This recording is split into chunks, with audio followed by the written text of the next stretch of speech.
Hello and good morning, beautifuls and beloveds.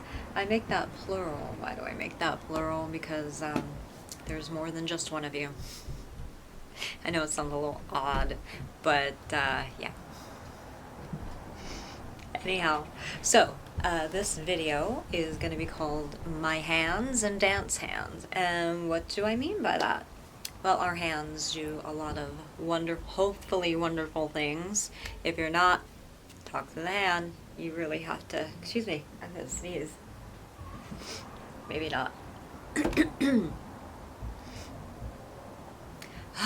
Okay, maybe not. So, your hands were meant to help. Your hands were meant to hold, to heal, to shape, to create, not destroy. And let's kind of associate this with what I do. Well, I do a lot, but let's associate it with dancing for the moment. So, with dancing, there are a lot of things that your hands can do. They can gesture, they can frame, they can push, they can stab, they can redirect. They can do a lot of things. They can be graceful. They can be forceful. They can do a lot of different things. And it's fun to play around with it, especially as a choreographer, which I also do. I just don't dance. I do a lot of different things.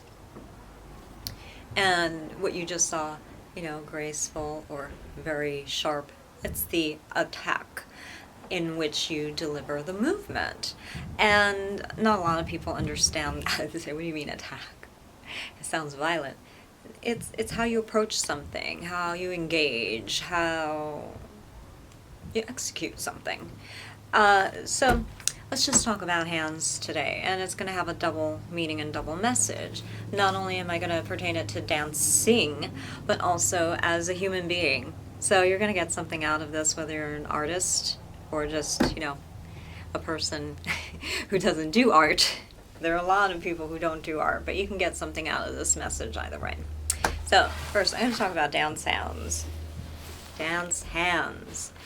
Now, the thing with dance hands, there's a lot of different elements, and I'm not going to give you everything. All of these videos are just an overview. These are the DanceWarrior videos, and I do that as Noelle Rose Anderson -Kale.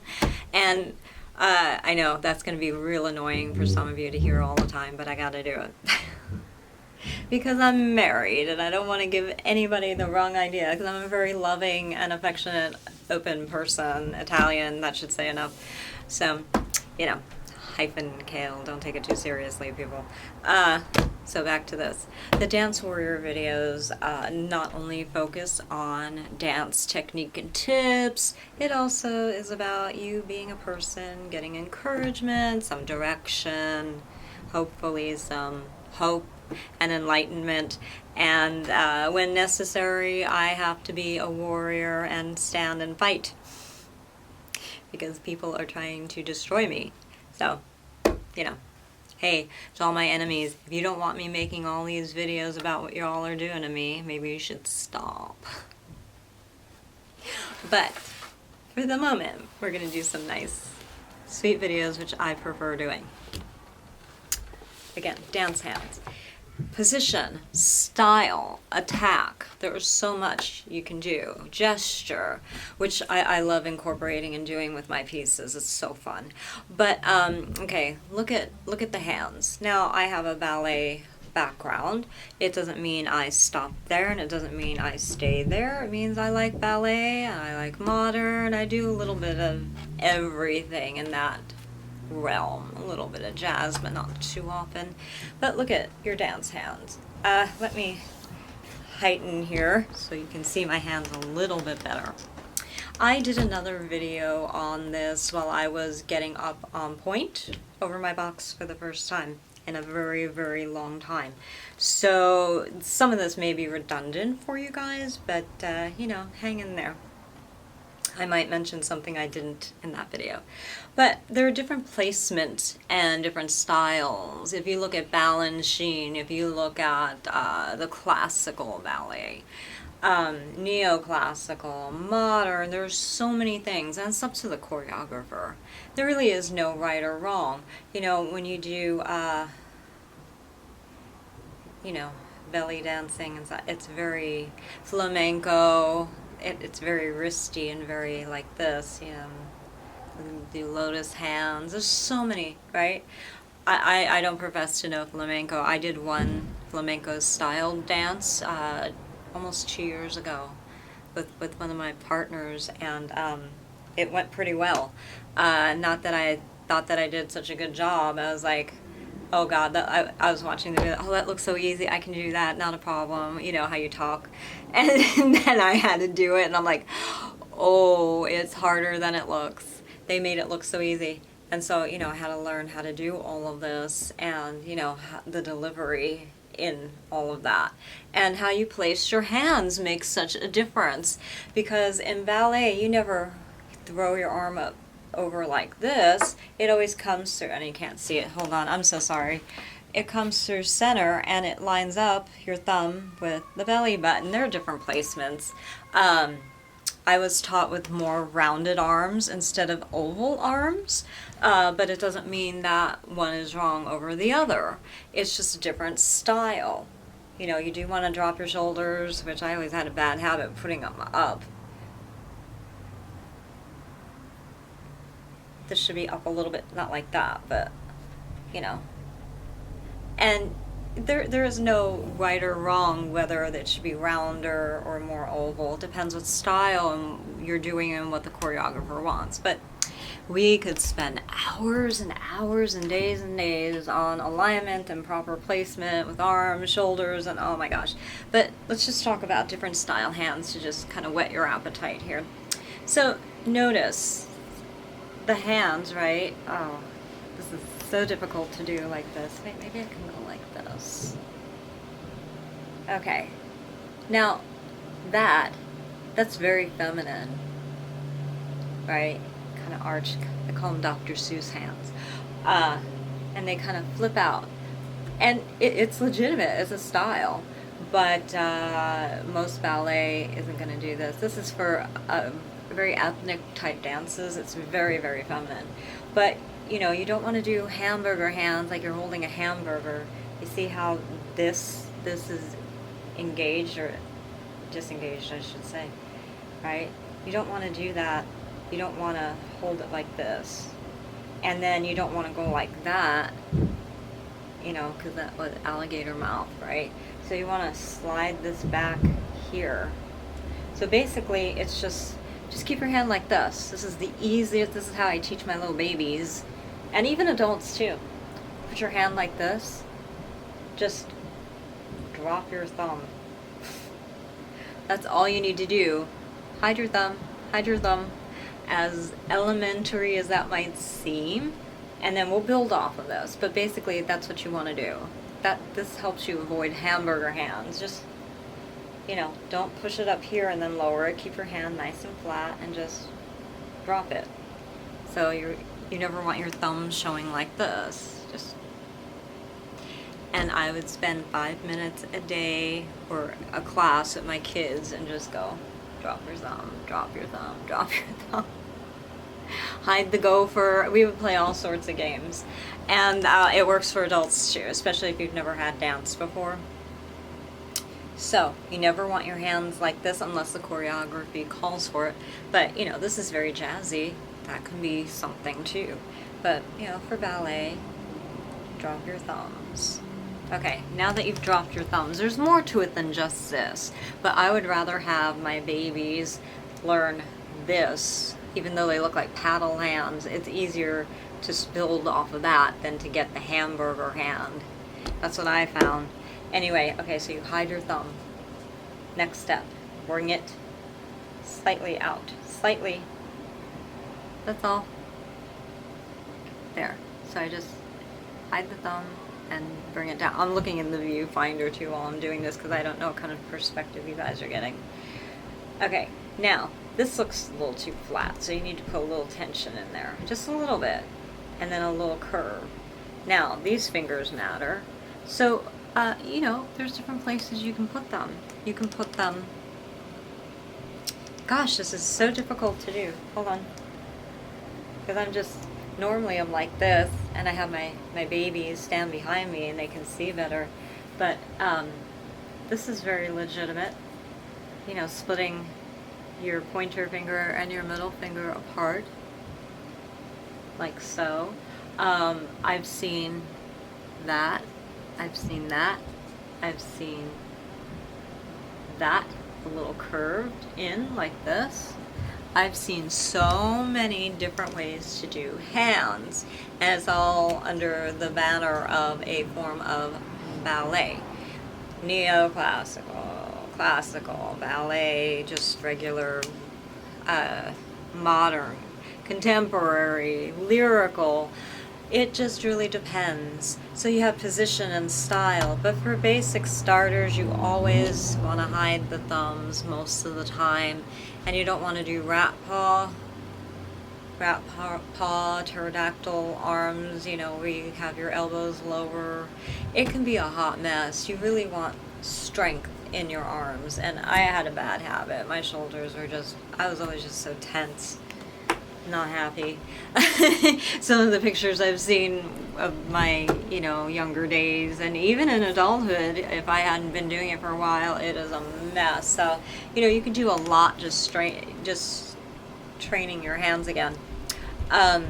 So, you know, you don't want your hands out like this. I see a lot of people starting and they'll do this. They'll hide their thumbs, but they have their fingers apart.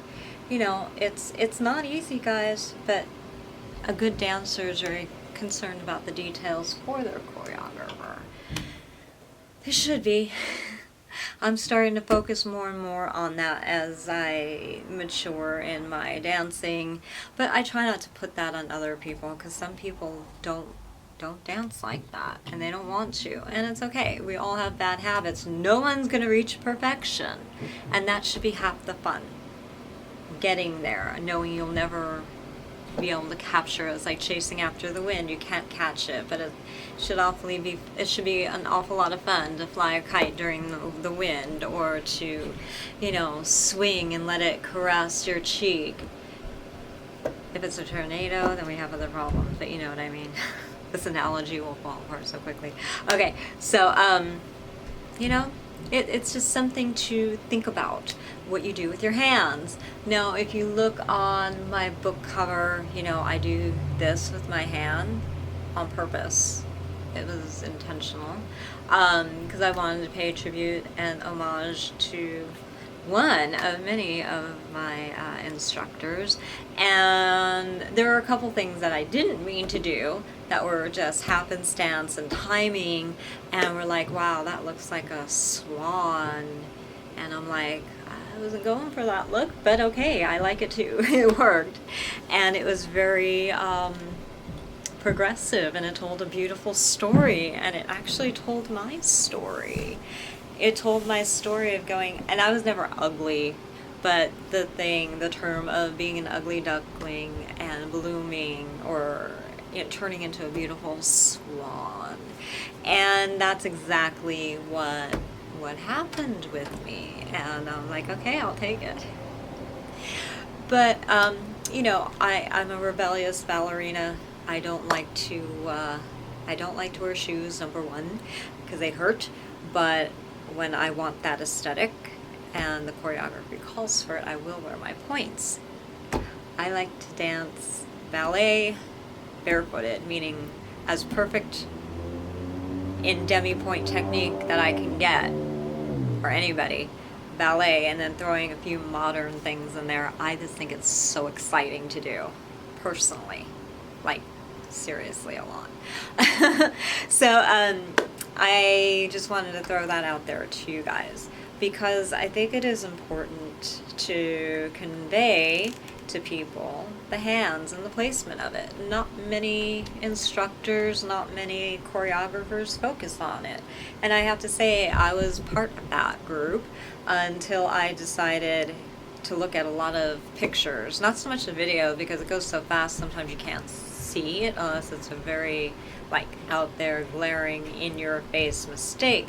So I looked at some old photos and I was like, we got to do something about that. we need to help some of our dancers. I need to help myself.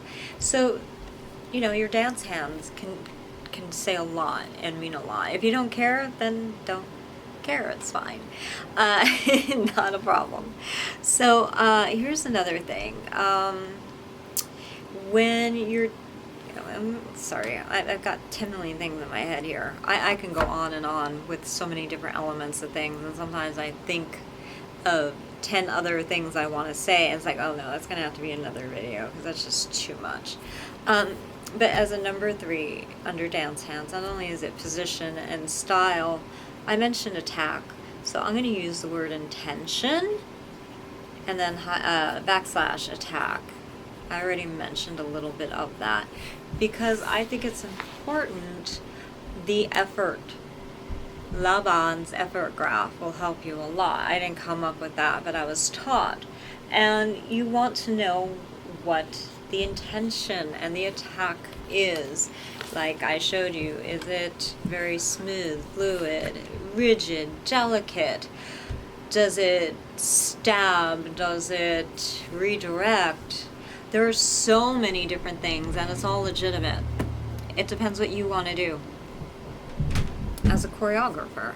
If your choreographer does not want you to improvise, do exactly what is told. And if your choreographer does not specify, wait until they ask for questions. Keep that mental note and ask. Because sometimes the choreographer, I make this mistake all the time. I assume my dancers, even the ones that have danced with me and for me for many years, I assume they know what I want and like. Some do. Some can say, you know what, I know what she wants, and they'll go off to the corner and help me teach. Sometimes you see some of my dances, they have a lot of different parts to it, and it's really hard to get it smooth sometimes. Oh Lord. So anyway, I think that's important to go through with your dancers, or if you have a rehearsal director. We've employed that method as well, and I'll give very detailed finite notes if I'm going to be out of town, if I'm sick or injured or what have you. It's very helpful. You just give them a little bit more in pay, a little bit more of a stipend when they perform, whatever you work out with them, right? And it's a wonderful thing. It can go extremely, extremely well. So I highly suggest that you ask questions, but wait until they ask for it, because like I said, there's so much in a choreographer's mind that sometimes they can lose their direction and what they were thinking. Not that it's a distraction or anything like that, but it can redirect, or they will lose their train of thought. So now here's another thing for you instructors. If you don't tell your students how you want things done, most of the time in class we were all told, if you have a question, immediately raise your hand, wait to be called on. Don't just blurt it out there. I'm always a raise your hand type person. And I think it's very important that you as an instructor and teacher put it in your syllabus. Remind your students until they get into the habit of it, especially if they've been with you for a while and you're just employing something new. If you want to have people wait to ask you questions, then that's your policy. And don't be rude, just, remind them, okay? Or if you don't care, if you're a type of person, what, some choreographers work that way. With me, it depends if I have a migraine or not. Little things like this. I'm getting off the path here, but you know what? It's very important how you conduct your class. Make it very, very clear. And what we do a lot of times is we'll say you have a question, go ask Jay. Or they'll ask Jay, and Jay will write it down and then come to me. It depends how big the production is, how much is going on, because sometimes it can get extremely overwhelming. Anyway, getting back to this. So, intention and attack. That is very, very important. Also, like I just made a clapping sound. How loud do you want it? Do you want it to stop? Do you want it to cross? Do you want it to meet? Do you want to connect with somebody else? These hands are so amazing, and they can actually tell more of a story then your body. I'm not saying your body doesn't have something to do with it, because, oh, yes, it can. But your hands can as well. Very interesting to think of. Okay, so there's so much more that I have in my books and my other videos, which you can pay and you can go through. But for here, this is just the basics.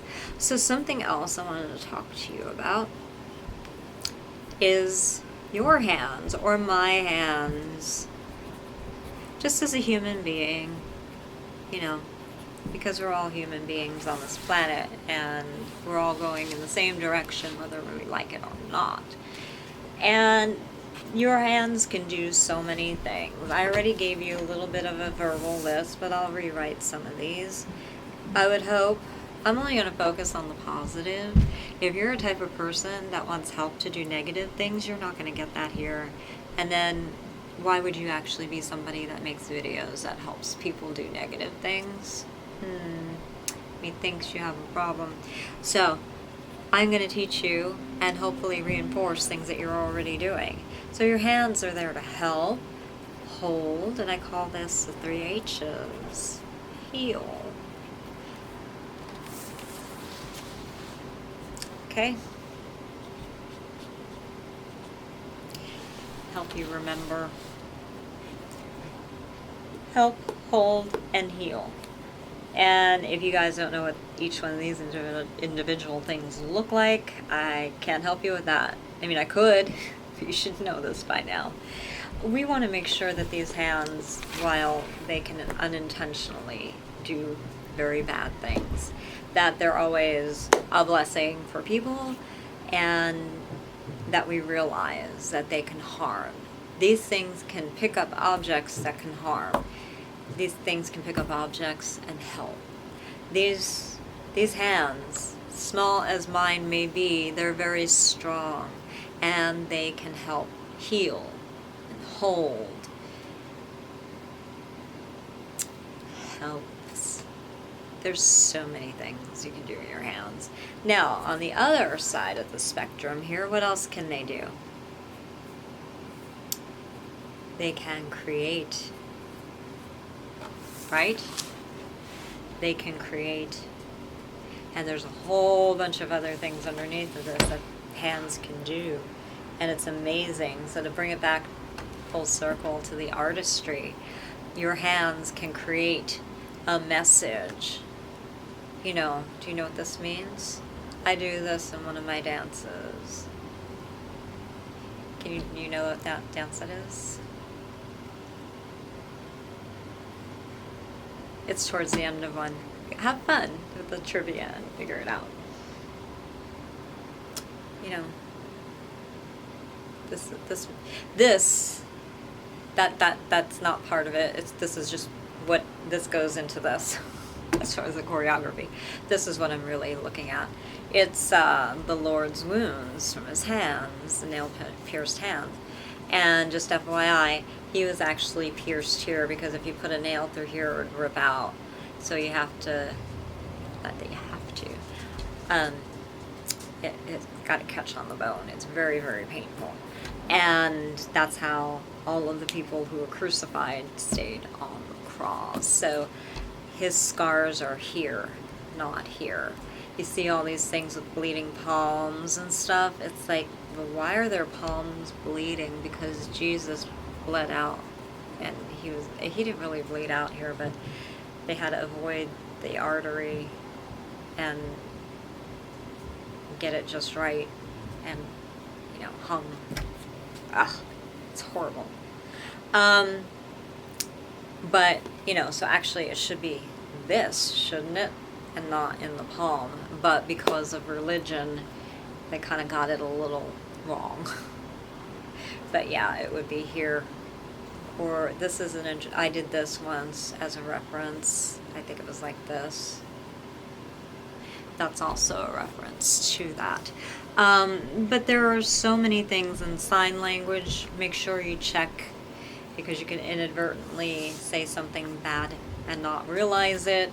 And hopefully there are good people around you that can say, oh, do you know what that symbol means? I don't think you did it intentionally. and then you can stand corrected and fix it. But one of the other things I wanted to mention about hands, while they are able to create, they're also able to destroy. Anything that these hands or anything that a human being can do in the positive can unfortunately be undone in the negative. So I really want to impress upon you guys, don't sign up for the evil ticket. It might get you where you want to go quicker, but you will have a bigger downfall. Just do the right thing. Really, if anything, of all of what I've shared with you, what I've been going through, my family, my company, board members, etc., is that let it impress upon you to want to do the right thing. I know with me, it makes me hate the second I even think of a simple thought, because I know that it can snowball, even unintentionally, and cause harm. And this makes me, what I've gone through, never want to sin again. That's a good intention. That's a good motivation. So let that be your motivation too. I would hope that would motivate you to say, oh my God, let me never hurt another soul again. God, help me. Friends, please help me. Put good people around you. It's so important to have good people. Because unfortunately, bad people are very easily attracted. Because I always used to thought, what is it that I'm doing? You know, we're talking about our hands. Am I doing and sewing something to sow, to plant? That makes me a magnet for evil people. And I realized, no. These evil people were put in my pathway to cause me harm. Big difference. So, you know, getting to the bottom. Sorry guys, I'm very fidgety right now. Because I figured it out. Because my board, my people, family, it makes sense now. Because I was like, this is getting a little too coincidental. I've been on this planet how long? And it keeps showing up. So, ladies and gentlemen, if you're going to put anything to task, let these hands do good and not evil. Because just for self-preservation, even, because you don't want to have to pay the price or repercussions because of what you did. You know, unintentional things happen. I'm not talking about that, because people make mistakes, but this is no mistake, because it's repetitive, not even just twice or 3 times. We're talking dozens and dozens of times. So it's gotta stop. Yeah, so that's pretty much it for this video. I just wanted to give like an overview of some ideas that you can hopefully, you know, employ. Do not take any of my words. Do not go out there and recreate this video, derivative works, etc. This is my copyright. This is my stuff. And yeah, published. So can you please, for your own sakes, I'd appreciate it. And I think that's about it. Okay, so much love, peace, and blessings to you all. Again, what the hands can do, let them do good. Watch the placement. Again, place it at this knuckle, hide your thumbs, and then watch the wrists. Ask your choreographer and you should be good. Okay, have a good one. Love you guys.